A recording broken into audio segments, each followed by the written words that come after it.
right, ladies and gentlemen, welcome back to another episode of Two Fat Guys Talking Flowers, where we're always going to bring you the good, the bad, the ugly about flowers.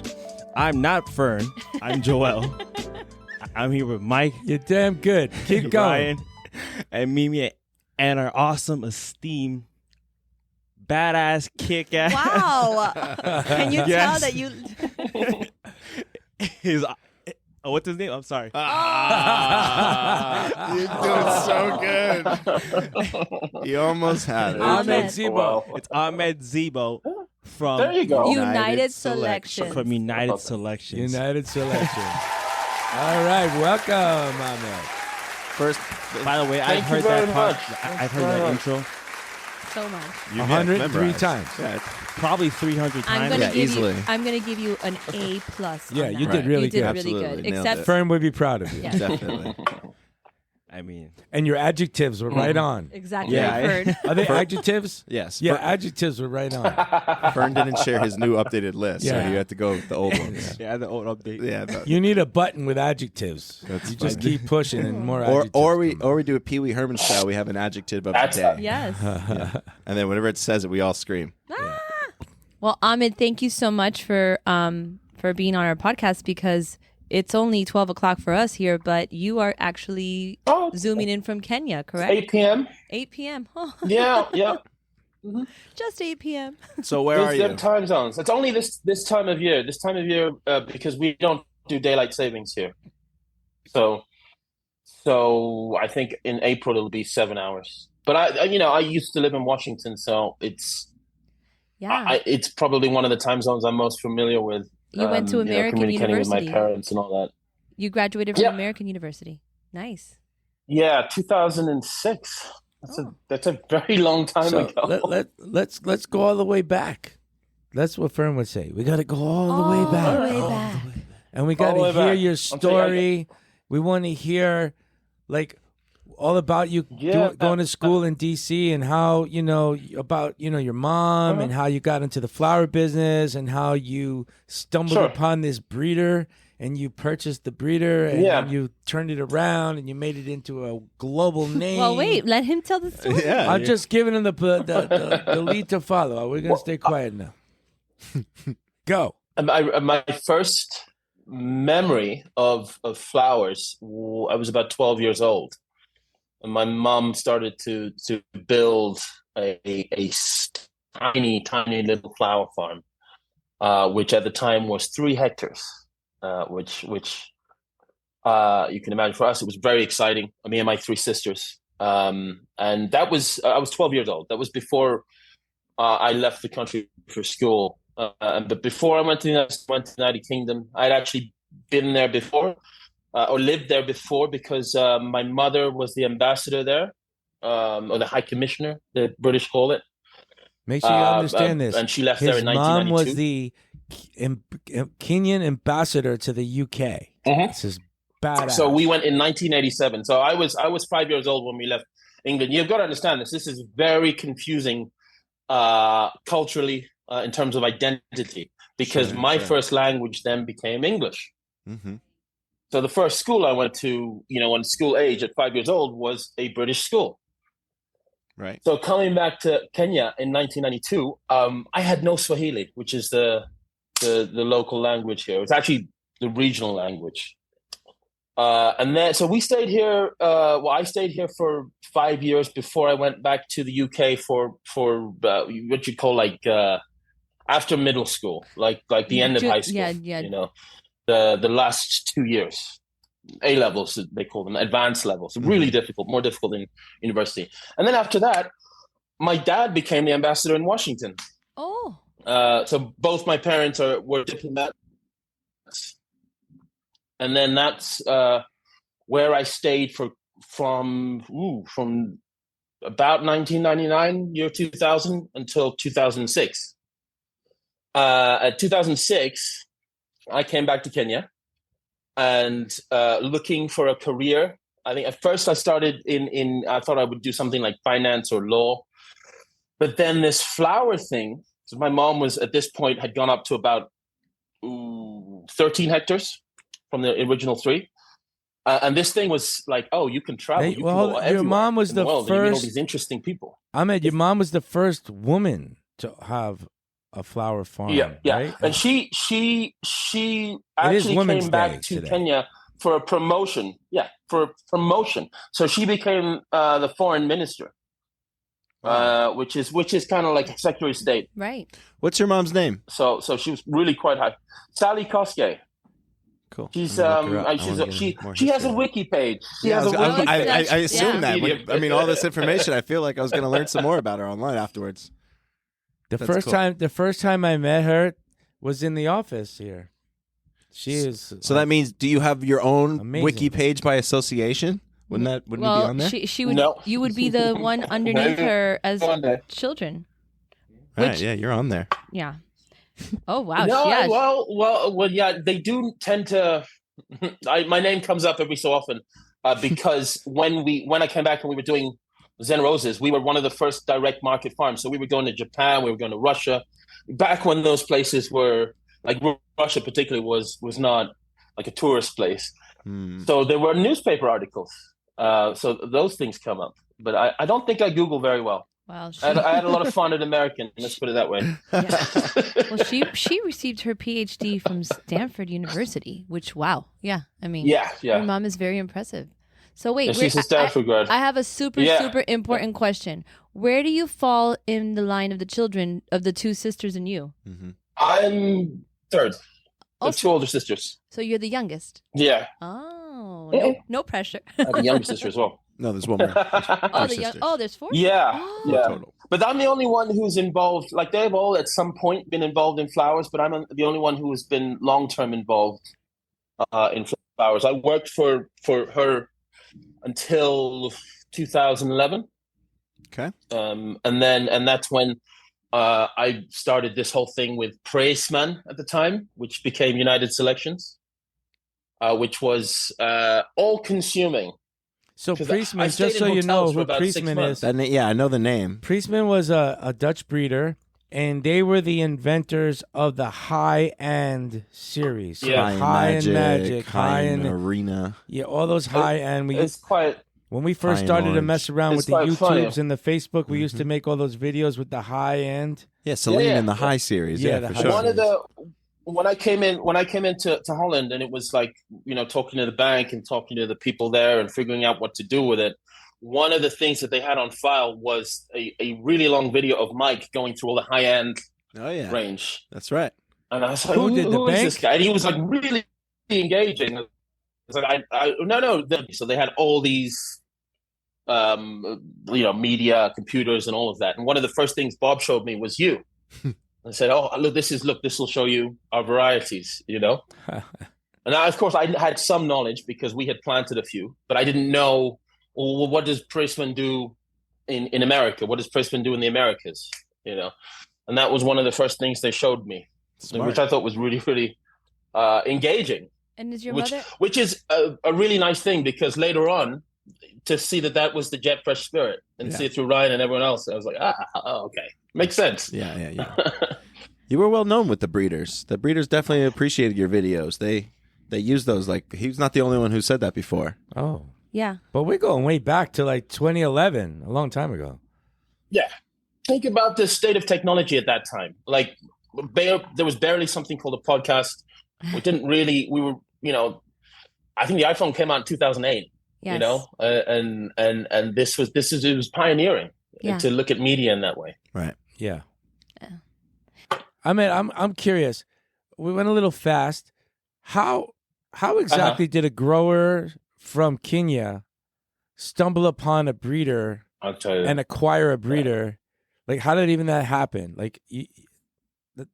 It's an interesting analysis of a snapshot in time. At that point, if you're talking about the early 2000s, the growers were flush with cash, and the breeders simultaneously were drowning in debt. So not just Priestman, De Ruyter and Struers, sort of, and Terra Negra, which no longer exists, were all piled up in debt. But if you look at what Why the is equation that? was in terms of business, Why were they all these breeders simultaneously you know what? getting hit? What was going on was the total collapse of the Dutch industry. And in order to survive, you had to really look at South America, Colombia and Ecuador particularly, and Kenya and Ethiopia, and be quite confident and say, I'm going to go and sell my product there. It was a big risk. I understand why a lot of people didn't do it. We were on dial-up internet, and in this part of the world. And banking was not so transparent. So if you were an old conservative, you'd have been like, I'm not going to touch that. I'm going to try and cater to my Dutch growers. So at that time, you had 2,500 hectares of roses. And then you look at it today, it's maybe under 200. Yeah. So it was like a nosedive. Nosedive. All right. Wow.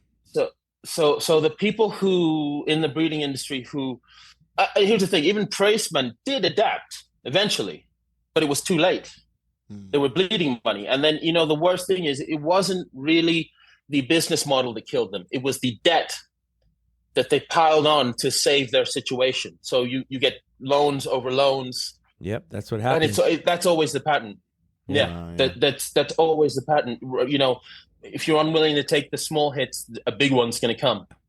So that's essentially what happened. But now, saying that, we're still the only. But how did you get connected to breeder. them to acquire through them? Bob. So you knew Bob as a friend. You knew Bob was selling you varieties. Yeah. Okay. No, we're talking about Bob Goodymans. I was going to say Bob. It's interesting. Bob Goodymans is a great guy. The actual story. The actual story of all of that is naivety and karma and good friendship, because we went in there. I was 29. Yeah, we went in there, sort of exposing our ignorance, and people appreciated that. Okay. And a lot of things that could have gone very, very wrong went right, because people were like, okay, I see that you are not a mercenary. You're actually going to take care of these people. And we did do things like that. Like we had with the Jebrus, we had a whole Jebra division. And we held on to them and paid for them for more than a year before selling the whole division with all the employees to Florist. And they really appreciated the way that we handled that. Florist, and the same goes for the way we handled. Yes, exactly. Okay. So I think there were 2 or 3 other bidding parties, but the other point that worked in our favor was that I stayed in Holland. I was dating a Dutch girl at the time. I stayed in Holland. I was in hotels for like 6 months. That will destroy a man. Nothing normal happens in hotels after the 3rd day. That's true. I may as well go to the bar. It's a strange existence, but it really did help, because I was always available. Things would come up, and they'd be like, I remember there was a day that the liquidators have decided that it's happening today. This was the 13th of March, 2011. It's going to the notary, to the Chamber of Commerce, and then I was able to respond immediately. If I had been in Kenya, if I'd been elsewhere, that would have been a 2-3 day thing. So, and then it became apparent, I think, to other bidders in that situation that I was there, that I was talking to people, that I was on site every day. So it just worked out. It wasn't easy, but I think the way that it happened, rarely are there things in life that happen in a karmically positive way for the people involved, I never asked you these but that questions. was one of them. But I know your story, but I never asked you these questions. Like, so what? Bob called you one day and says, "Hey, you want to buy a breeder?" I mean, how does that work? I mean, I was in Germany for IPM Essen. This is in February, so I took a train from Germany straight to Amsterdam, which is a weird part of Europe. It's like the Eastern Holland. Nobody goes there. This is the Geert Wilders territory, which is the far right politician. So I came in, and we were in like a really weird like chalet hotel in Germany, which Bavarian style hotel. So we came in and met with Bob and Marielle Preisman, and got a basic overview of the whole thing, and I was told that I needed to put in €500,000 to stabilize the situation, and then it would be sort of a Priestman Zen Roses partnership. That's my mother's company, right? So I said, okay, that's something we can do. And then I went back to Kenya, presented it to the board of Zena, and then came back. I was back in Holland within a week. And then I had a very strange situation where the liquidator was like, let's go for a drive. And he told me I was being lied to, that this company was already in possession of the bank, and that I shouldn't trust Mariella and all this. So I was like, whoa. Now, at this point, remember, we've already committed and put this €500,000 in. So the question was, so he's like, look, you have very few options here. You can buy the plants, which is going to cost you, it's not even that much. I think I paid €250,000. And then you make a deposit, another €250,000 for the land, which you'll need because that's where all your parent plants are. So overall, $1 million, right? And then he was quite honest with me. He said, you're probably going to need another $1 million to stabilize this for a year, and then you can move everything to Kenya and do what you need to do. So we ended up staying in that particular location, I think, for 2 years.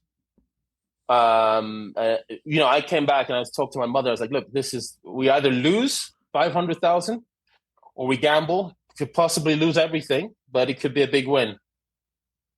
And she, to her credit, she gave me the trust. I think a lot of people here were in her ear because I was so young. I was just 29. Was it a hard sell for like, her? This is big. This is. Were you easy? No. She was like, because between her and I, we've always talked very analytically. Sure.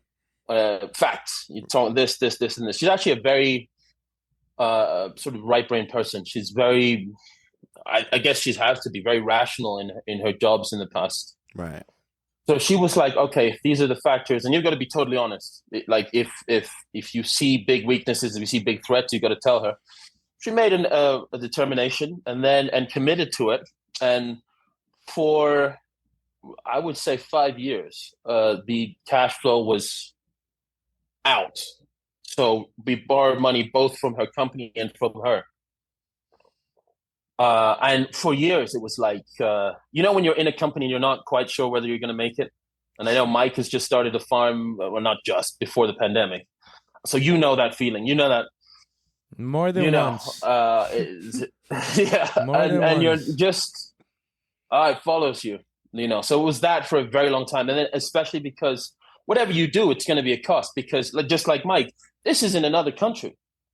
You got to travel and deal with that. Now, my mother also dealt with their arrangements in Kenya. She was very good friends with the person they were leasing land from, and they obviously owed him years and years of money. Priestman at this point had been, they owed so much money in Colombia, in Ecuador.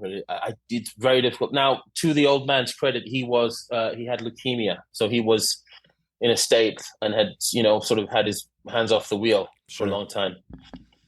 But this thing is different from starting from scratch. This thing of pulling a company out of a hole takes time. Right? I remember walking around the first flower shows, the first couple of years. We were like dead men walking. People almost didn't want to talk to us. Yeah. But the turnaround was great, and I think we started spending a lot of time with Mike when we started the turnaround, when we had some varieties and some commercial varieties. And actually, I didn't really think about this until the other day. We had a showcase with some breeders, and I could comfortably say, oh, wow, we're significantly larger than anyone here involved as a company, sort of in the order of double the sales. And it's like, because we focused on sort of single colors. This is the after High and Magic period, with things like Madame Red and Madame Cerise and things like that. So talk about Madame Red for a minute. Very commercial varieties. Talk about Madame Red. How many Madame Red is out there in the world? Oh, there's probably 150 hectares. Wow. How many plants would that equate to? Well, 17,500 per quarter hectare. So Let me figure that out. Millions. Calculator. And they're mostly grown in Africa, Madam Red? Yeah, but there's quite a lot of interest now in Colombia, which is coming up, which is interesting. But I'll tell you what the thing about that variety is and why it picked up so quickly in Africa and not so much there. That here, it's all about efficiencies, and it wasn't so much like that till maybe 5-6 years ago in South America. Madam Red is a bit dark. It's not exactly a florist's flower, as you'd say. It is very much a grower's flower. You will make money. Even people who don't like it. So it's highly productive. It's their number one grossing flower. Highly productive, very disease resistant, and a fast cycle. So you're getting stems, much quicker. Turn around. You can flush it for Christmas and Valentine's, that kind of thing. Yeah. So a lot of people resist it. There's still planters today. I know a good friend of my mother's family who only now are confirming, oh yeah, we'll plant Madam Red. And I looked at that order and I was like, huh, that's a bit strange. I think that was 2013, something like that. Wow. 11-year-old variety. So is the breeding all done in Holland still, or is it done also in Kenya? No. We do absolutely nothing in Holland. Okay. The only thing that we were sort of doing towards the end of last year was potted roses or outdoor roses, because you have to do frost testing. Mm-hmm. Smart. We don't have frost either. So all the breeding is happening in a lab that you guys have in Kenya? 100%. Yeah. Yeah, we've got 3 hectares of outdoor space, mini lab. We do send off samples to various labs. This is something we had to do in order to start supplying material to South America. Because you understand, when we started, this is unheard of. A production facility in Africa for the world, it's generally not done. If you go to any like Rosen Tantau or whatever in Ecuador or Colombia, it's sterile. It's people say there's nothing like agrobacterium. There is, but that's the thing. So we had to get certification upon certification to show our facilities are clean. And there was still a lot of mistrust. We had to get sort of client confidence, regular shipments, and now it's normalized, which is crazy. We do shipments to Korea, we do shipments to Japan. We're doing a shipment last month to Jordan. That's amazing. Where they're going to grow really roses in Jordan? Facility. Yeah, we send them full plants. So they're growing roses. You'll be shocked. The desert societies do a lot of, with misters and all of that. Saudi and Bahrain and those are all like hydroponic farms, I guess. They're all hydroponics. Yeah. Mm-hmm. Yeah. Well, the interesting one about there was one in Iran before we were told not to deal with Iran. That was a bizarre thing. This was like the first year of Trump. We were told by the European Union, oh, it's fine, you can send things to Iran. And then about a year later, they're like, don't do that. Don't do that. But what was weird about that was the owner of that farm was a woman. Wow. And that to me was like, oh, this is like progressive. This is doing something. So when we cut him off, I felt really bad about that. Ahmed, I have a quick question. Yeah, but then you we kind of flew through, but what did you study at American University? Because you have a marketing mindset. Yeah, no, it's not. It's nothing to do. I did philosophy and constitutional law, so it was like, and I clerked for a while. It was like there was I don't know. I enjoyed that. I did what I enjoyed. I did philosophy mostly because of my dad, and I really got into that.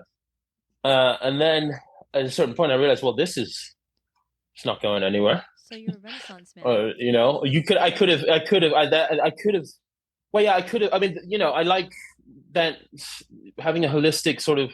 Actually, I'll tell you exactly what.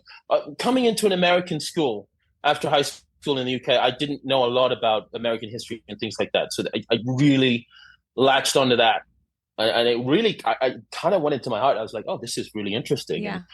And reading, the Declaration of Independence, Constitution, the Federalist Papers, things like that, and really understanding American history. I just kind of wanted to be on par when people, someone mentions Benedict Arnold, I'll guarantee you Yella doesn't know who Benedict Arnold is. 100%. You need to understand philosophy to understand any of the beginning of the Americas. Yeah, that's absolutely. Yeah. And then all the stuff with Rousseau and what was that guy, Hume, the social contract, and Benjamin Franklin and all their writings, the founding fathers and all that. So that was the main reason. It wasn't, I was not methodical about, what am I going to do with my life? It was more like, okay, I want to exist in this environment and thrive in this environment. It's trying to find the harmony between the politics and the reasons why, right? The reasons why the country was founded. Sure. So yeah. Exactly. And I think a lot of, especially now, I remember I was in school in the Bush years, the second Iraq War, and people were so up in arms and all that. Yeah. And they were like, America's so divided. I was like, well, wait 20 years, it's a whole other picture. Exactly. Very cool. But being able to watch news and opinion things and understand what's going on was an important thing. That was the only, with studies for me, that was the only goal. When I came back to this side of the world, everything became about data science. And so it was sort of an informal crash course, because the amount of data that even in just a farming situation they throw at you, why is this variety doing well? Why is that variety not doing well? And what can we do to understand this data better? That's the constant. In fact, I think the biggest struggle, and the people who do the best in our field, are people who can do the day-to-day and then look beyond that. Mm-hmm. So that's why I have a lot of respect for JetFresh, because you're always doing more things and always looking at what can we do differently, what makes us stand out. Yella is my CEO, is also one of my favorite people, and also at the same time one of the most irritating people, because he'll email you at midnight. You can tell he's just gotten up and but yeah, I think that's what drives the ideas come joy. Yeah, because that to me, I have this. It's an existential question. What are you doing it for? Because I look at some of the people who I started with on the same level, and some of them are really big people now. Groups that control 100, 200, 300 hectares, and I wonder, do they really enjoy it? Like, has life improved beyond when you had this farm? You opened a little shop in Paris and you felt like your little thing was working. Is it actually better now when you're at the head of an empire? And I wonder, it's not always a yes. It's not always a no. Crown, right? Is that... Because it should be. I think whatever you're doing should be small enough that you can be like Mike. I'm going to take my son and I'm going to go see some tulips. Nothing's going to fall apart here. I have good people. I think a lot of people with very big businesses aspire to have that. Some of them regret it. I was talking to someone the other day whose kids are going off to university. He regrets not spending more time with them. And this is one of the biggest that is producers in the industry. Absolutely true. That song, "The Cat's in the Cradle," it is true. Yeah. It is true. Yeah. Listen to the lyrics. Anyone listening? That song will bring you to tears. Yeah. Especially if you have kids and you were too busy to spend some time with them. I had a psychology professor who made us learn the entire song, and psychoanalyzed it. Cats in the Cradle and the Silver Spoon, Little Boy, Man, and the Moon, or whatever. Every person, Little Boy Blue is a Man. Everybody I know that when they have a kid, I send them the lyrics to that song. Yeah, I tell them to read it true. Because I personally fucked up and didn't spend a whole lot of time with my older 3 sons, because I was always working, trying to build my. You guys take the best pictures, though. I love this. Your sons turned out really well. Yeah, they did. I see this is the American dream. Yes. Right? You got firemen, you got cops. Yeah. Pretty impressive, Mike. Well, the one and you guys, your guys are so capable. Your sons are so capable. I remember, the last experience I had was the WUFSA. That's 2019 or so. Every one of your family, and even with Casey in Holland, talks for themselves, knows what they're talking about, and is an integral part of your business. Yeah, that is something that people would kill for. Yeah. Do you understand how many Dutch companies have no succession? This is probably, if I say anything, if you remember anything I said in it, this is the most important point, that you don't know how lucky you are. That is gold. Yeah, it sure is. And I am realizing how lucky I am every day. Because now I live 6 months in New York. You know. Yeah, you've been doing this. Yeah. So I've seen that. Cabin Mike. Yeah. That's good. It's a different guy. Cabin Mike. He's a different guy. Okay. Yeah, it's Ahmed important. made me cry. Honestly, I'm at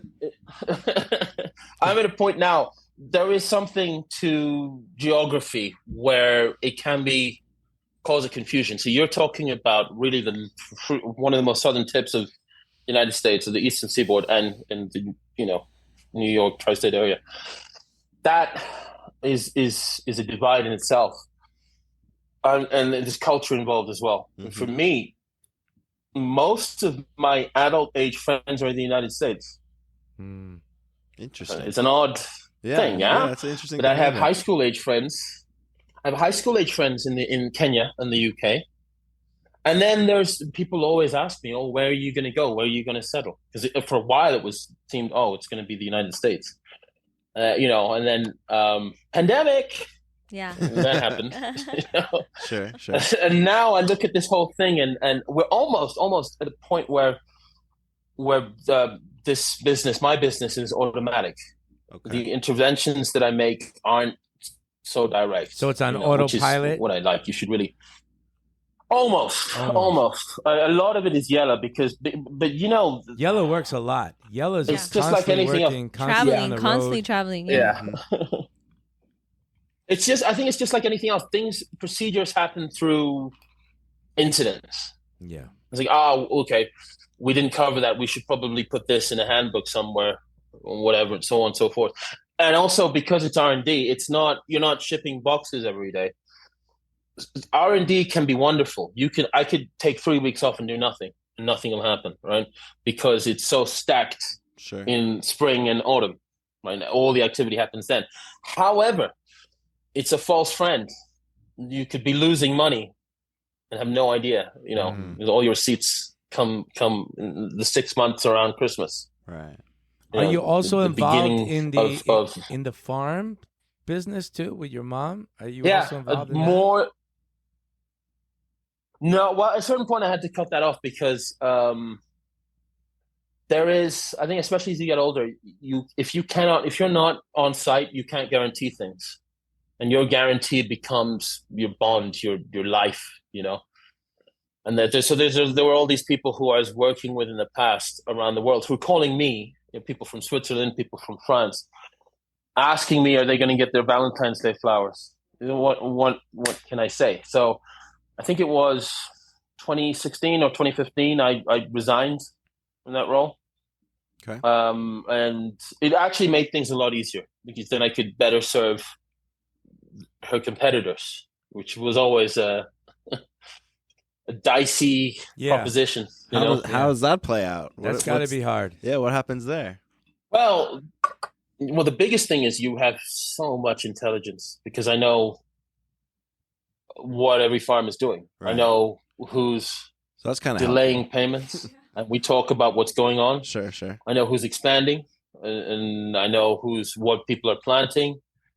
And so, you try not to share that. There are some of her competitors, ironically, people who are her friends, were more bent out of shape by it than people she's not involved with. Right. Yeah, which is a strange thing. There are people from her village. I feel like there was like some issue. Way up. This is the. Go on. Carry on.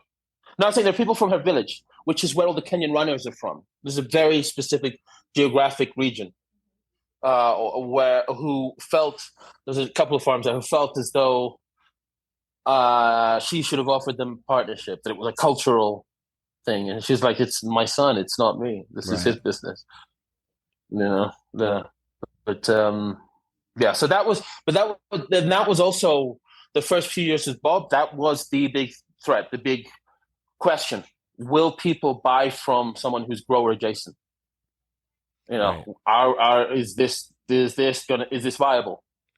big question. I feel like our that would first give you showcase was more on information her land. and more expertise, almost. Though, no, wouldn't that make you a better Yeah, salesman? but flower growers are really they're really like closed-minded when it comes to stuff like that. Like you're automatically the competitor, the enemy. You're automatically there's nothing we could do together. But then again, you look at like this elite group with Rosen Tentau, and they bought Brown Breeding, and they seem to be doing just fine. People are buying their varieties. They are regardless. they're the only South American investors in the Kenyan system. And not only that, they double dipped. So they now have 2 farms over a spread which was about 4 years. So something's going right. Yeah. Now, but they buy varieties from you, right? On those 2 farms? Yeah, which is an odd one because I thought when they bought Brown that that's it, it's over. Right. They're still with us. Because of the varieties, right? It's an odd one. I can't quite figure it out. I don't know. Here's the thing. We do collaborations with a company called Icon from Colombia. Sure. Yeah. Which is chrysanthemums. Mm-hmm. We do with Konst. That's owned by the Queen's Holland. Group, Icon Selections, right? Yeah, Icon Selections. Queen's owns Icon Selections, right? We do. I don't know. Yeah. I haven't been out there yet to really. I think so. But we do with Konst, which is an old Dutch guy who does Alstroemeria. Alstroemeria breeder, yeah. How do you pronounce it? And we have Konst. Konst. Oh, it I call means, it Kunst. artist. You should have known that was right. You're probably more right because it has the umlauts. So I don't know. Mm-hmm. Kunst. Kunst. It sounds right. Yeah, and then there's Icon. There's Infinity, which is Brown. They changed their name, and then there's WAC, which is from a larger group called AgriBio. Oh, I never heard of WAC.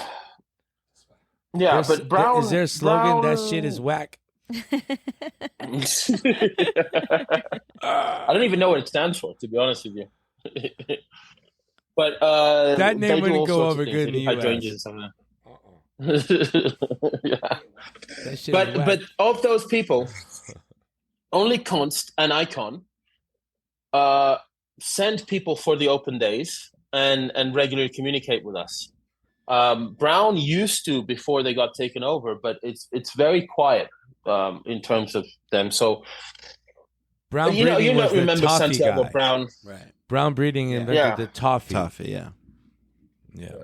I think that's also I see similar mentality from where the Dutch were 10 years ago, in that they're like, oh, Africa, not sure if we really want to spend any time on that. That has changed, and I can understand that because it's a lot different from coming from Europe to Africa, because you're talking time zones. Mm-hmm. Time zones make the biggest difference. Yeah. Distance travel by plane is nothing. Time zones are the biggest thing, because if someone is coming at you with a I've just woken up mentality, when you're at the end of the day, your ability to connect is different. It's completely different. And you're going to have cultural issues. Yeah. So for me, that comes from the big step that we haven't done. Yeah, exactly. That's a philosophy major right there. Yeah. And this is why things like DHL and FedEx fail in China and places like that, because the local staff and the international staff have a hard time melding. And for me, that's the biggest challenge of this year. I'm going to China in May. We didn't want to be in China. We found out we were getting ripped off with a massive market with a variety named Jumilia. And so that call came up. We were supposed to go February 2020, and then a little thing named COVID happened. Yeah. And we're like, oh, yeah, maybe not. So maybe how not does this that year. work? How does that work? They're pirating. Someone was pirating your IP? It can happen in two ways. We're talking about China here. This isn't just flowers. You either have a variety which is being sold freely, which is just a free-for-all situation. It can happen. It has also happened in South America. You can have where you have a false rights holder, where one party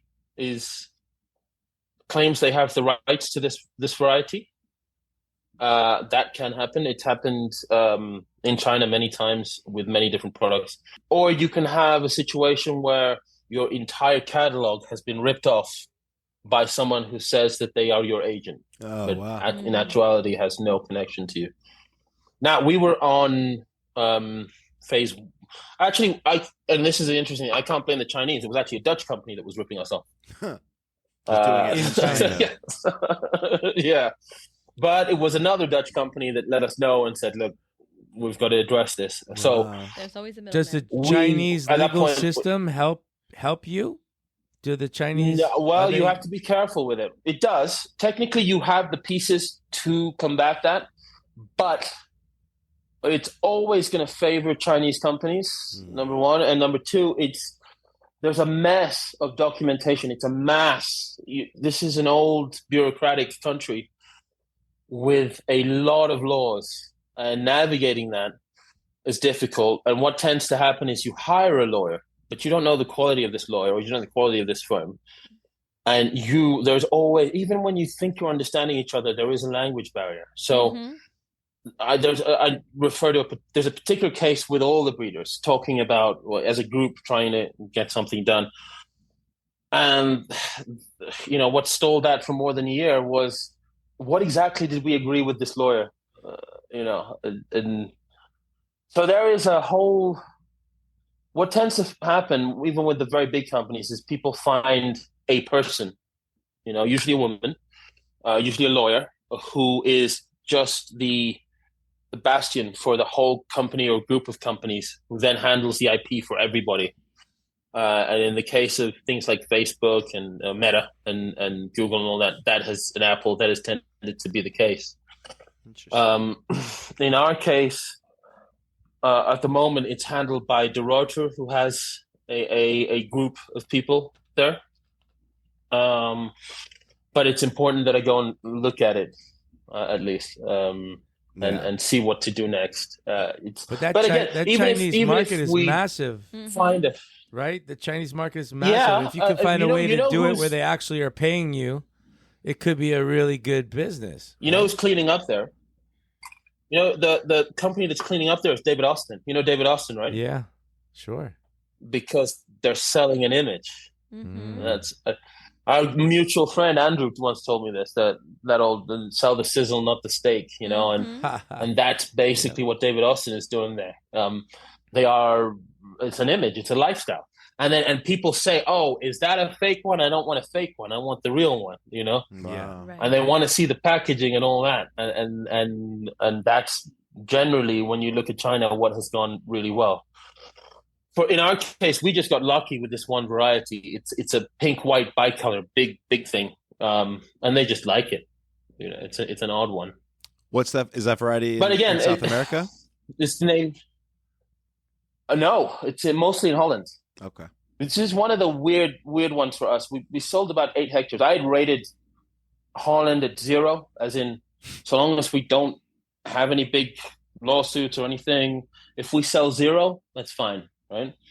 And then in about 2016, we have this variety named Jumilia, and there was a consortium of maybe 5 growers. I'll send you a link on Facebook, actually, because it's one of them is where we have our showcase is really blowing up. And so we sold 8 hectares. And you understand, selling 8 hectares in Holland is madness. Most farms are less than a hectare. Oh, wow. So we did, really well with that. But I don't think that's going to be repeated. That market's... to be honest with you, it's a lot of people. When I came to Miami and to the United States and South America, were asking me, "Is Kenya a big threat to South America and all that?" And the answer is no, and it will never be. Kenya has been systematically destroying the Dutch industry, but the Dutch industry's survival depends on becoming boutique and having something special. Yes, on having which is why I have faith for the little man, because that's ultimately where it lies for most of our markets. These sort of boutique farms with boutique product are going to do well. Very interesting. Where is the Kenya market at nowadays? And like, see, in the moving forward into the future, where do you see how big of a player will Kenya be? Still growing, huh? Well, right now it's $1 billion worth of sales in a year. But it's still growing rapidly. So by 2029, you're looking at 1.5 billion or something. I got the stats. So it's 1.09 billion right now in 2024. It's expected to reach by 2029 1.41 billion. Yeah. But the growth is 5.2%. So it's growing rapidly. Yeah, so it's 5%. Yeah. And it's also but people aren't happy with that because it's not the type of growth that you enjoy. What's happening is consolidation, a little bit like what happens in South America. This farm buys that farm, expands it dramatically. So there's no El Milagro story. There's no guy coming in and I'm starting this with my sister or whatever. Those kind of wonderful stories are rare now. Who are the big farms in Kenya? What are like the big farm names in Kenya? Well, interestingly, Elite. Mm-hmm. Believe it or not, Red it's Lion probably Roses. the biggest now. There's Black Tulip, which is Dutch. Red Lion. Yes, that's Panda. I think you would call them. Yeah. No, and let the me amount think that off they're the top of my head. supplying. There's Fontana Group. Fontana Group, which specializes in larger head roses, quite good in the Nakuru area, which is where we are. Tambuzi. When you're talking about big, Tambuzi is scented roses and things like that. They're not that big. But Tim Hobbs himself is big. Tim Hobbs owns a lot of land and does very well, and he's one of the big names. And he's the owner of Tambuzi. Cool. Yes. Really good guy. When we talk big, the CN Group is another one. When we're talking big, we're talking 100 hectares. These are not the 500-hectare Colombian monsters. Gotcha. We're not quite as corporatized as that yet.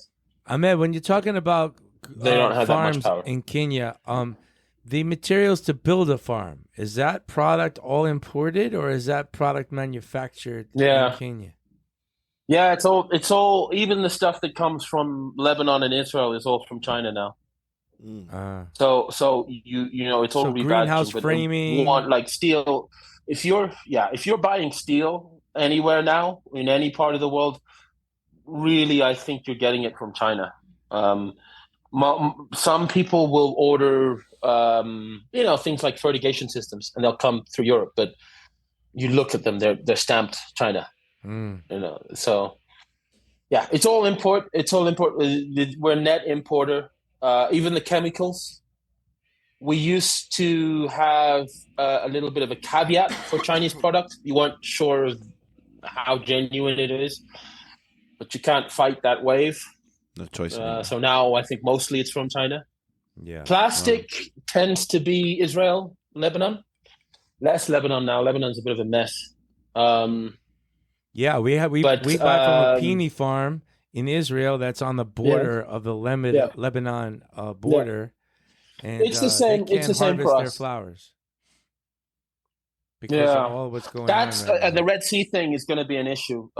We're looking at price increases into the end of this year in terms of bringing in plastic and things like that. Because the ship's got to go all the way around. But exactly. Which is an interesting thing because I always so many plastic products are made in America and made in the EU. I always wondered why greenhouse plastic is from Israel and Lebanon. But it's been that way for decades. Yeah. In fact, they were the first importers. We have a big company named Amiran, which will do a turnkey project for you. If you're just like some investor, I want a farm. They'll do everything. And then just like, here you go. Most of the people who have their own import businesses worked for them at one point. They're sort of the what the equivalent would be, Argyle or something like that. One of these big agriculture companies. Cargyle, rather. Can I change the subject a little bit? Sure. So I'm curious, as someone who's been living in a lot of different places, do you have a preference on like food and nightlife versus like Kenya, US, UK? That's a good question. Like, I don't really. let's say like food, for example. Do you have a preference versus?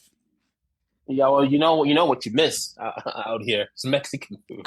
There you go. Even the British can't do it. Even the that. British can't do it, and they think they can, which is so annoying. No, you miss Mexican food. You really do. That's something. I like to go to that Jaguar restaurant in the Jaguar restaurant in Miami. Yeah. It's a nice restaurant. Yeah. Yeah, I like that. That's something I always have to do. But in general, there's something. People don't quite put their finger on what is American food because it's so right. diverse. Everybody else's food. But there's something to that. Yeah, you can go, like, one of the favorite places to eat is the airport, the Twin City Airport, the Texas, oh God, what town is that? My memory's failing me now. Dallas, Austin. Dallas. Yeah. Dallas-Fort Worth. Dallas-Fort Worth has one of the best food courts. So that's usually the first stop. You come off Dubai, you go to Dallas, and then wherever, right? But that's the first point of contact. So I do miss that. And they'll do things. They'll open up a Shake Shack in London or whatever, but it's not the same. It's not. I get that. No, I get that. You will. I think as Americans, you'll be sorely disappointed by American imitations. But, they opened up a Popeyes in London as well. Like, really. Yeah, the rumor is. So there's that. I think about that. The rumor is you can't have. Yeah, you can't have KFC in Korea because it's not KFC, but it's huge. It's like there's KFC everywhere, but. There's a Pollo Campero that just opened on Lejeune Road. That's what Mommy was telling We were just talking about it last week. Yeah. Because it's a those are so Guatemalan good. company. Oh, I miss those. Now you're getting hungry. Do you ever have the aloe drink? I love that with the little bits in it. No. They have this. Aloe. You can get it in strawberry. You can get it in cactus. It's in all the chicken places. It's really, really, really good. I gotta try But that. those are the things that are so normal in the U.S. that I miss. Even like near our hotel, there was one of this. There's one of these restaurants that is just like a grill, right? Yeah. Which is just, if you see the number of people coming in and out of that. This is in Miami, coming in and out, in and out. Restaurants that are that busy are it. So it's interesting talking to a New York or New Jersey guy. A lot of people, I think, from the Northeast don't really enjoy Miami or Miami nightlife. It's a different experience, but I do, Mr. Mike. I do, and I like the just walking around Coconut Grove. Oh, because there's that short weather and and you all haven't of that. been, and you haven't been here in a while. But let me tell you, they've totally revitalized it. Yeah. Coconut Grove's making a huge comeback. I remember. Yeah. I remember going past Ferrari dealerships and that kind of thing, driving in with Andy, and you could see it was going in a certain direction. We used to stay at this place that made me feel like $1 million. It's a place called the Mutiny Hotel. Of course, the Mutiny. And it's like a Sinatra thing. I don't know what that is, but we got up. It's like service departments, I guess. But you get up and go out, and you'd feel really, really good about yourself, and that's the part I like. But aside from the United States, the place that I would say that in terms of food and nightlife is Japan, because everything's good in Japan. Like, even the things that they get wrong, right, are just well done. Like, you can see someone's put their heart and soul into making spaghetti bolognese. Right. Tried to do it perfect. Money, right? Like, you have to do it right. Still Yes. works. Yeah. On that when they serve you food on the train, they won't even turn their back on you. It's considered disrespectful. Wow. So Japan is a weird society. Like, even if there was, beef, you wouldn't notice it because their dedication to service. Yeah. So I miss that. We were building up in Japan. We had a variety. This is the second. This is the third time today Japan Yes. and going to Japan has been mentioned. So All right, let's go. No, you need to do it. You'll have a great time. I would go as a group. All of you go to these guys still contact me. They have a Gardex Iftex show. It's called Gardex, where it's like trees and stuff, and also flowers. But the type of, because it's not really a cross section in Japan. The type of people you meet are adventurous, outgoing Japanese. So it's different. And they'll be like, "Oh, what are you doing tonight? Can we take you out?" you know, and Yeah, that's what I would want. Kind of hospitality. I would want that. Yeah. So I want I locals really to show enjoyed me that. around. No, Joelle doesn't want that. And I remember being like, oh, well, I don't really speak Japanese. I used to speak Japanese, but I'd forgotten it by then. And I was like, let me just familiarize myself with the alphabet, so that with the, you know, at least with the katakana and the hiragana, so that I can read the signs. Yeah, at least. smart. But people are so helpful. Just people you stand looking at a map for 2 minutes and someone will be like, listen, I studied in Georgetown, can I help you? Nice. You know, Very cool. so it's society skill that I missed that one. I like that. Yeah, but DC has I think I've DC has great food and DC has great food and a great nightlife. DC is also coming up big on the DC's a strange one because I think, like, I don't know, like, where did you go to college? Because for me, no, I that's went to college here I went to college here in Florida. How far is that from Georgetown? Okay. There? American University? Georgetown is it. Georgetown is the place you go to. Well, that's why I know where Georgetown is. I don't know where the the American University is. I was curious. Yeah. Oh, it's up the hill. Okay. But the shape of your college town is completely different 10 years later. So you go back. Oh yeah. And you're like, oh, this feels different. Especially somewhere where you've been real irresponsible. Yeah. And now you're an adult. Yeah, you're not doing a bunch of you're not drinking beer, you're all of a sudden paying $30 for a nice cocktail. Yeah. Right, yeah. Exactly. Yeah. And that town particularly, the town is it's so expensive, the house and the government, it's a very different feeling. So I go there and I have strange feelings. I have maybe 2 friends still in the area. Mm-hmm. But it just doesn't. Something always feels off. I'll put it that way. It's not a bad feeling. It just because it's not what it used to be for you, right? So your experience, there's a little bit. Well, anywhere where you were young and stupid and full of hope, and I'm gonna be somebody, What's your favorite Kenyan food? Like, what do you guys? What's your Kenyan food? Kenyan food. You got Kenyan food. I mean, we have a wide variety of vegetables. So I eat a lot of vegetables from my mom's home. But Kenyan food is very basic. It's like roasted. It's like barbecue. Okay. That's basically it. Now remember, this is a very young country. Right. No, in 1963. It's younger than the United States by far. It's a quarter the age of the United States. Wow. So as much as you may think, oh, the United States is young, we don't know about culture. My country is a quarter the age, cool. So then again, like you asked me, oh, what beverage would you like to bring in? I thought, well, I can think of a local brew, but it's not exactly legal. And, that's what we should be drinking then. Yeah, that's the one. So I can call someone, but it may take some doing. That's funny. So that that's a lot of people ask me about Kenyan culture. In certain things, it's very well defined, but in certain things, even our language, we have 50-odd tribal languages, but our Swahili language, the main language, is regional, like 6-7 countries. Our newspapers are in English, our government's in English. So in terms of cultural things, it's mixed. But still worth the visit. I've been telling Mike for years. It's so easy now. Where's the show? It's on my list. It's on my list. I have to go to a few different countries. Is the flower show in Kenya or is it in Ethiopia? But I'm finally at the point where I can travel for long distances and more than a few days. The biggest problem is the distance. But what's interesting now is the people who visit Kenya are more American and Chinese than British. Because you think as a British colony, it would be British people. But now, when I get on the plane, it's Americans. Interesting. The smiling faces and all of that. So it makes me quite happy. People know about it. The social media became a thing. Yeah. And people really just decided, I'm going to go check that out for myself. Yes. It's pretty cool. The show's in June, Ryan. And it is, it's in Kenya. It's the IFTEX. Joel, yes, that's the one. Yeah. Which is relatively new. Yeah, we're starting to. That's part of Dick's thing. Flowers, it's HPP, right? Yeah, that's the. Yeah.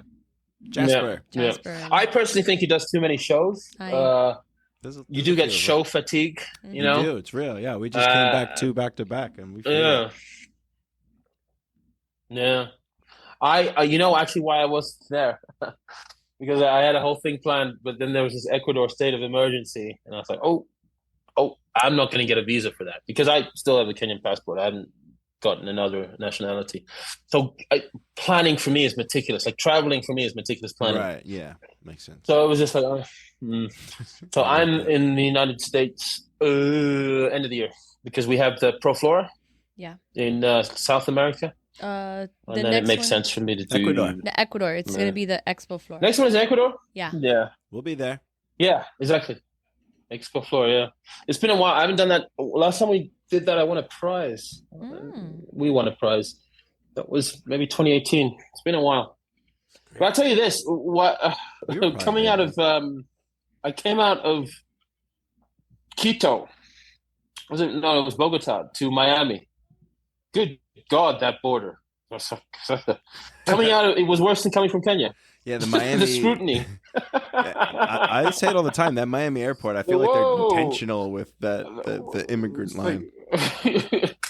Yeah. No, my last trip into the country, I have global entry, so I'm really not supposed to get any problems. Oh, nice. But I got in. Do you know what actually shocked me, Mike? Go on, sorry. No, I got in, and the guy usually just asks, do you have anything to declare? And you say no, and he goes, have a nice day.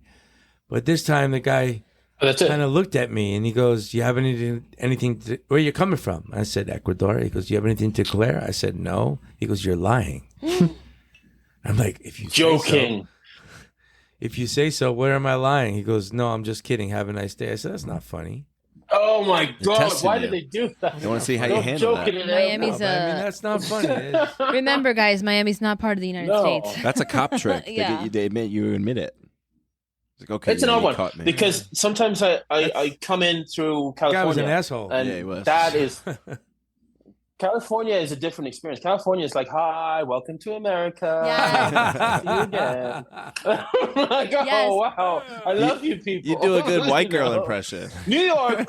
Valley girl. I like, but this is New York. I also love because New York is tough as nails, but people are straight with you. Yeah. It is what it is, my friend. So I've always had a good experience in New York. I've come through New York quite often. Usually, I would imagine the customs CBP guy in New York is like, where you coming from?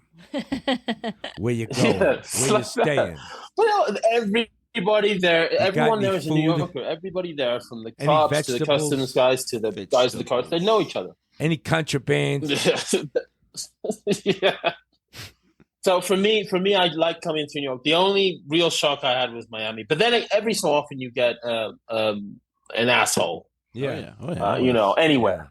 And they're just like, today is your day. And you're like, oh. You get at least one through the airport. This guy was like 19. He's too cool for school. Too cool for school.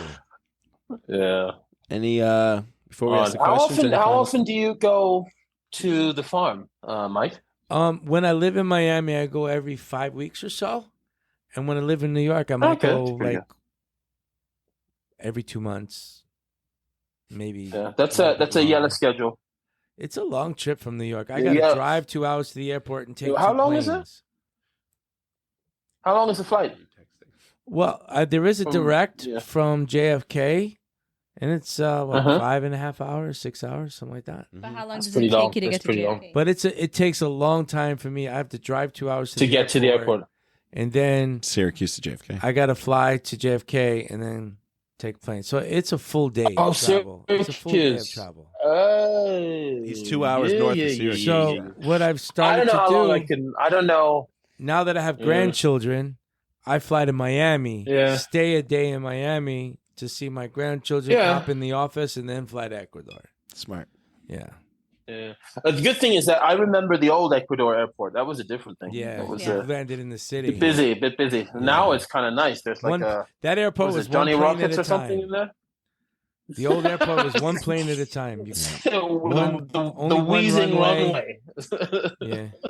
Yeah, on a hill. Yeah. Everybody that works in the airport had to get I behind remember the plane that. There were and planes push. that commanded. Make sure it got enough speed. Take off. But now that airport is a beautiful park. That I mean, there's all sorts of facilities. in it. But the world has changed, because I remember when I first started traveling, for example, to Russia, there was Shevchenko. That place, you could be robbed in the airport, like inside the terminal. You know, it was a different type of thing. You had asbestos falling out the ceiling, you know, things like that. Wow, that's not good. And now, you know, last 10 years it's been Domodedovo. Well, nobody goes there anymore, but even Russia had started to change up, and Kenya the same thing. We used to have a crappy little airport. So a lot of these things change. Like the first thing I do when I get into Ecuador is get a SIM card with data. And it's amazing. That's smart. You know? Yeah. You gotta do that. It got a lot easier. Was it Movie Star? Mm-hmm. Yeah. Yep. Yeah, that's the one. I do, of all the places I go to, South America probably I do enjoy the most, because you have a little bit like the Latin food and the Latin style, and it just, I don't know, for some reason, even if we have a busy schedule, it feels all right. You know, Bogota can be a little bit, you pick up some urban, bizcochos. but you get out. Some bizcochos to eat. You get my morning arepa. Yeah. And I've enjoyed it. My but favorite I don't do food it often enough. in Ecuador is churrasco ecuatoriano típico. That's my favorite. Full name there. And the soup. That's I a love good the transition. We're going to transition. We're going to ask you Yeah, I agree. It's not a transition. It's a segue. for the segue. questions. Yeah. Yeah, we'll do the questions real quick. We're going to ask you some few questions, and Okay. then we're gonna wind it down because we're over time. Good. All right, so answer these questions is just your initial response, whatever you're feeling, okay? In your opinion, what is the best sandwich? Oh, it's a Reuben from Cat's Deli. Oh, That's an official one. I love it. All right, cool. It's been a while. What is your favorite flower At the moment. at the moment? Oh, Bouvardia. I don't know if you know that. Yeah. Bouvardia. Sure. Yeah. Might have to Google that. But yeah. What is the most overrated flower? Oh, no. Oh, I'll tell you. The most overrated flower is a carnation. People I'm not usually a big answer fan. the opposite of that. Yeah. People say that usually. Yeah, say maybe not in carnation Kenya. is a bit. Maybe it's overrated in Kenya. I No, agree. we have them. We grew them. I'm not a underrated flower is a calla lily, Xanthidicia. There you go. I really like those. I do too. And those are hard to do, and they look I so agree. good. People put them in bouquets. You put them in a bunch on their own. Perfect. That's a nice thing. Very classy. I agree. Callas in a vase. Have you ever asked someone for their autograph? Tony Hawk. Tony Hawk, cool one. Nice Yeah, one. yes, in New York City. Yeah. Fun. If you could have one superpower, what would it be? Oh, teleportation, obviously. Yeah. And I don't know why anyone would choose anything else. I agree. I'll be there right now. Right, exactly. Be here in the room. I heard somebody say one recently that I thought you would like, Ryan, which is the ability to draw something and have it come to life. I was like, oh, that's a good one. That's cool. I Ooh. like that idea too. That'd be scary at the same time. Yeah. That would be that guy Walt Disney, right? Yeah. It was a Paula Abdul video. Yes. Oh, there you go. Straight up now. There you go. That's a good karaoke choice, by the way. TV with if you could have a lunch with a TV or movie character, fictional, nonfiction, I mean, yeah, anybody, who would it be? Ooh. I've never thought about this. It has to be fictional. Okay. It doesn't have to be fictional. Could be Could an be actor. Oh yeah, Bartlett from the West Wing. You know the West Wing TV yeah, show? Yeah. Yeah. This is one of the things we were talking about earlier when my introduction to America and trying to understand your civics and all that. Sure. I love that show. That makes sense. That probably is why my politics lean that way. That track. That tracks. inspired me. Yeah. And I was like, oh, America. Just What is your go-to way to relax? relax. Well, I just bought a PlayStation 5. Well, not just a little while ago, but I've just been using it because our internet became good enough for multiplayer. What's I your think game? people underestimate. What's your go-to? Right now I've been playing this RoboCop game. Like It's the movie ultra RoboCop? violent. Like It's gratuitous. Yeah, it's called Okay. RoboCop Rogue City. fuck yeah. Oh, and then the theme song comes on and all that. So I think gaming is underrated. Gaming is a strange pastime. I think we don't, as an art form, some of these games now are like real storytelling, amazing storytelling. 1,000%. And it's a part of culture that people don't really talk about that much, but it's big. Big. Are you a gamer, Ryan? I think not as I don't have a system currently. My attention span over time has gotten shorter to where I would buy a system, I'd buy a game, not the same I'd thing. play it for like 3 days, and then I would never touch it again for like a month, 2 months. I haven't touched my Nintendo Switch in weeks. The reason why the PlayStation 5 has worked for me is you can turn it off and it comes back to the same place you were at when you turned it off. I've been considering getting back into it, actually play games. I just don't have a lot of free time. Then also I got that PlayStation Plus, so I don't use discs anymore. Smart, yeah. It's like a subscription. You pick whatever game. Literally like this Netflix. thing of jumping on for 20 minutes, jump off, that's worked. But I still get what you mean. There's a lot of games in there I bought and I haven't touched. Joel. Like a Harry Potter game. Here? Are you a gamer, Talking Joel? about a subject you care about, no? Yeah, I mean, I was a gamer, but the older I get, I kind of like lose that. But when I was, like 18, 19, I was really into that. So you like stay up all night and play a game? I would stay up until like 4 a.m. Yeah, my kids want to go. They want to be picked up early to go play because there was a release today, and they wanted to all the kids are talking about Fortnite. They're gonna go home early. I was playing that game when I was like 19 years old, like crazy. Yeah. You're saying that like you're 30. Yeah, there is something That was to 6 years ago, 5 years ago. doing something with your brain, with your hands. Because the other thing I do a lot of is TikTok. Oh, Yeah, I'll just. That'll suck you in. Yeah, TikTok is it. Trends and Someone else here strange things. Someone else And you're here just likes like some things are TikTok too. just like I watch the TikTok every time I go to the bathroom. there you go. To jump on, jump off. The short attention span. Yes. Instant, Years instant gratification. Instant. It's the best algorithm. And then the other thing that I do, I can show you right now, is this, which is Arduino. a You're a microelectronics. programmer. You just wire things together. Nice. There you go. So he knows what I'm talking about. Yeah, which is weird to me because all of a sudden I'm talking about. Wait a minute. What was and, that? And bytes of memory. What did I miss? When we have terabytes. So like if you're computer programming, it's a humidity set. he's What I'm doing building is, mini machines essentially. He can build his own equipment. Oh, he's soldering. Well, this particular thing is automatic irrigation project. So if I show you this is a plant. It's a little soil sensor, and there's a pump, and so it senses the soil moisture and gives it water as needed. Yeah. And then there's a menu, so I can calibrate. Did you buy that, or are you building that by scratch? Building it from scratch. You buy components because the components are $1, $2. Right. You buy them. You buy 20 for $5 from China. AliExpress.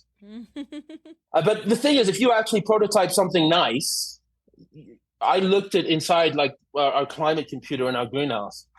The same thing. Mm-hmm. My 3D printer has an Arduino in it. And I'm like, okay. So right. So I got into that about 5 years ago. I never used to know how to program C++, but got into it. Now I'm pretty good at it. So it's a nice thing.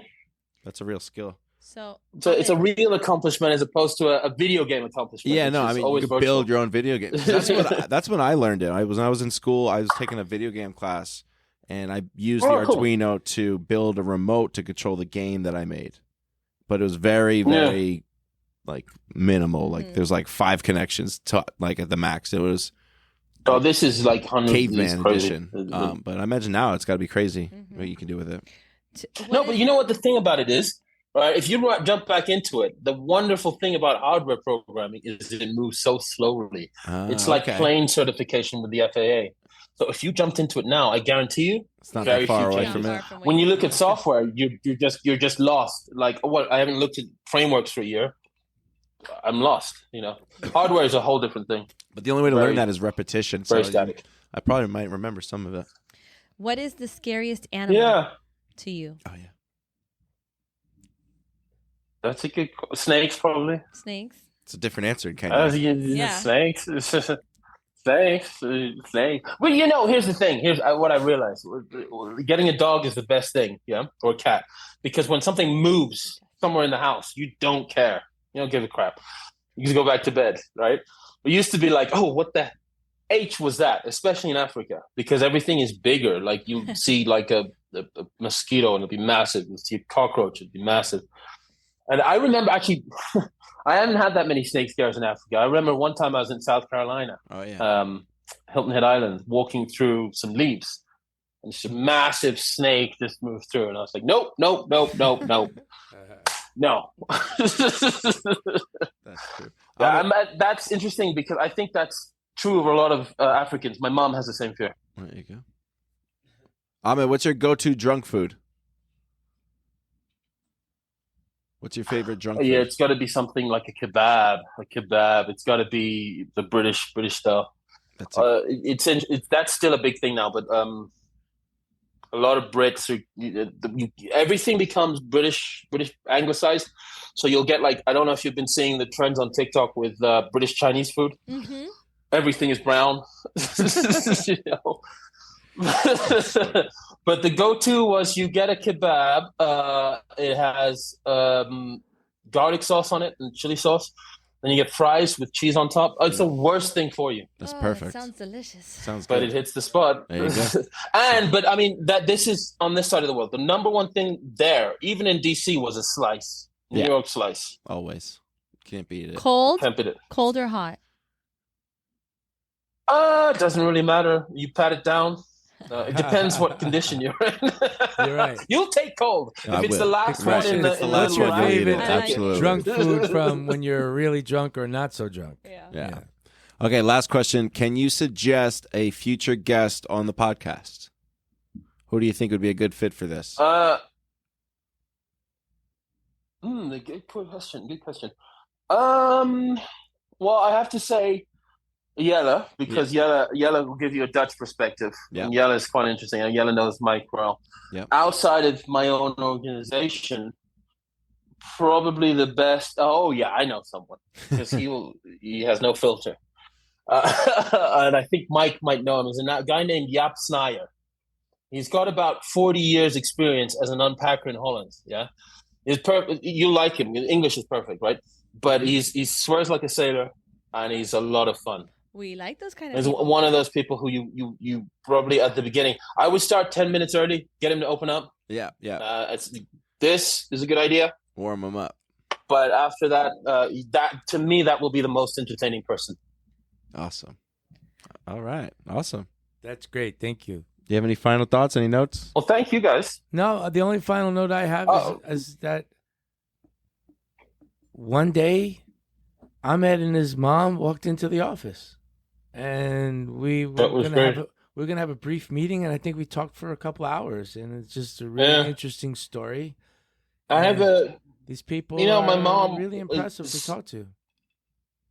Especially my mom your mom. Your mom, like 70. Well, she's 70, and she is at a point where it's not as exciting as things were. So when she met Mike, that made her week or her month or her year. And Mike, it was nothing about business. Mike wanted to know about her, and I don't think anyone had asked her about her in a while. So it's one of those things that in the whole world, when I think of people that I care about and who I think are genuine people, this is why I'm such a supporter of Mike, because the way he talked to my mother that day was just, it made a massive impression on me. And, they say don't meet your heroes. And I remember my first memory of Mike was Iron Magic and all that. And I was like, oh, this guy can't be for real. And he is. It's the real deal. What you see is what you get. So thank you, Mike. I really back at you, man. Back at you. And your mom is just an amazing story to listen to. She's just that biography would be a bestseller. It would be. She's actually working on it, by the way, for a while. She's been writing. That'll be on the. I will let you know. What is it? The New York Times bestseller list. That'll be on there for sure, because not only is she a. This is another point. The reason we went to London, by the way, is because she was actually posted to Rwanda in 1990. but she was concerned because they didn't have schools for her kids. So we went to London, and that's when the Rwandese genocide happened. Shit.